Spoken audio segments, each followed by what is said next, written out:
Hello everyone and welcome back to Clover Knows Pets. I'm Clover, and today I'm going to be doing another video including In a Pinch Hermit Crab and Exotics Rescue. If you don't know, that is a non-profit rescue that I run in Bayport, Minnesota. We mostly take in hermit crabs, but do take in exotic surrenders if it is a dire situation. Anyways, today is going to be a behind-the-scenes video explaining what happens a few days before pickup. So, once you've contacted me and you've filled out an adoption form and you get approved to adopt, you can choose the Hermes you're looking to adopt, and we will schedule a time for you to pick them up.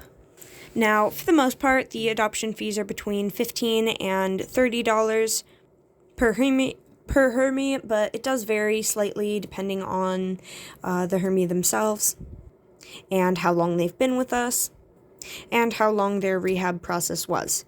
By the way, if you don't know, all of the money that we get from adoption fees and from stuff that we sell goes right back to the rescue to buy things like food, substrate, all of that.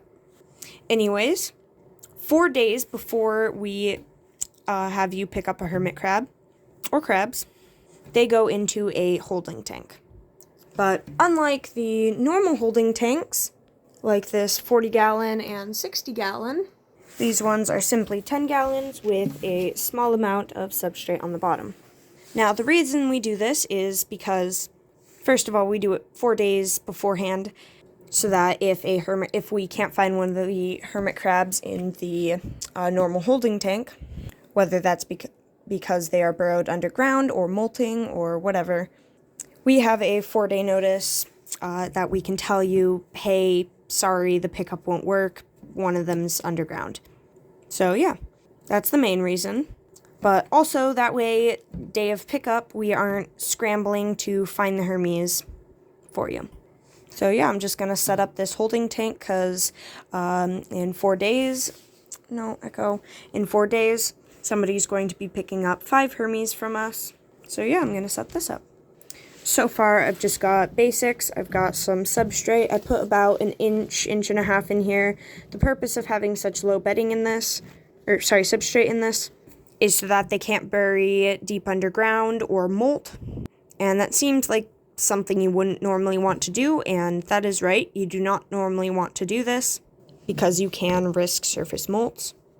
But since it's only a 4-day thing before they go back into a normal setup, and the setup still has all of their necessities like deep fresh and saltwater dishes, humidity, hiding, all of that. There isn't a problem with it for the time being. But yeah, just quick disclaimer, don't do this at home. This is not something you should be doing on a regular basis, or if you're going to be showing someone hermit crabs. This is solely for the purpose of adoptions. Anyways, let's get started. First of all, I'm just going to add in this cocoa hide.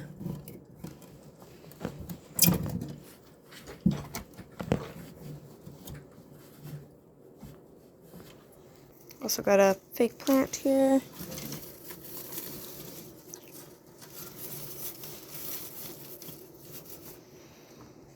Now for a staple food dish, I've just got a piece of poultry here. And I'm just going to be using the 24/7 by South of the Ocean, since this basically has all of their staple foods, which are green sand, worm castings, and oyster shell.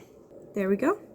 As for the normal food, all of my Earth, Fire, Water Studio dishes, or Mary Acres bowls, are in tanks right now, actually, because we are currently at almost full capacity. We couldn't take in more than 4 more Hermes at this time. So yeah, all of the nice bowls are currently taken in all the tanks, so yeah. Instead, I'll use a reptile bowl. Got a piece of freeze-dried beef liver. Then we'll be feeding Psychedelic Salmon by Just 2 Old Crabs, Skeletal Power Repair by Hermit Grub, Color Me Purple by Hermit Grub, and Chicken Mushroom Tikka Malsa by Hermit Grub. Finally, some bunny poop. If you don't have hermit crabs, this might seem a little weird, but hermit crabs love almost every single kind of poop. I don't know why, it's really weird, but they do. So yeah. And that's their meal for the night. And if you're wondering, yes, I do actually collect it. Yeah, that's right, that's how crazy I am. Alright, let's let this in. There we go. Now I'm just going to set in all of the hermit crabs. If I was doing a change room to room, then I would be putting them in a carrier to move them, but since it is from this tank to this tank, it's not that hard. If you're wondering how I can check them, I do normally do shell checks, but there are also individual differences between them all. For example, on their pinchers, on their big pinchers, they have different dots on all of them. And also, this guy specifically, his name is Blueberry, he has a deformed eye. Very special Hermie, but yeah. I also do a health check one day before pickup, just to make sure everyone's healthy and there's no injuries or anything, of course. And that's mostly just a basic look over, since all of these guys have already been through quarantine, and most of them have also had to go through rehab due to being rehomed from bad situations. So yeah. This girl's so small. There we go. All 5 of them are in here. Now time to add the lid. This lid is just made out of corrugated plastic and then taped together so that it can roll up in different sections. And that makes it easier to open on a racking system. See? Alright, the tank's back on the rack. All the Hermes are in here. Now all I have to do is set up a carrier.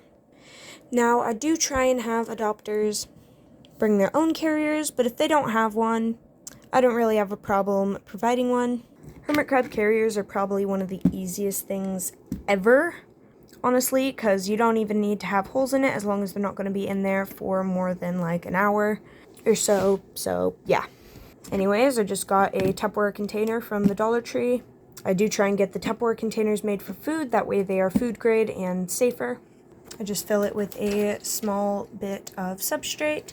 I'm using a mixture of stuff, but I do like to go less heavy on the sand for carriers, simply because that makes it a lot more sturdy, and that way they're less likely to be knocked around in a car. But just to be safe, I always add a ring of cocoa husk around it to make sure there's extra padding, just like that. That way there's at least something on the sides. It also helps to keep them calmer, I notice. But yeah. Then around an hour before pickup, I do like to put the carrier on a heat pad and close the lid. That way the humidity in it can along with the heat. And then around 15 minutes before pickup, I will, while keeping it on the heat pad, I will also put hot hands on it.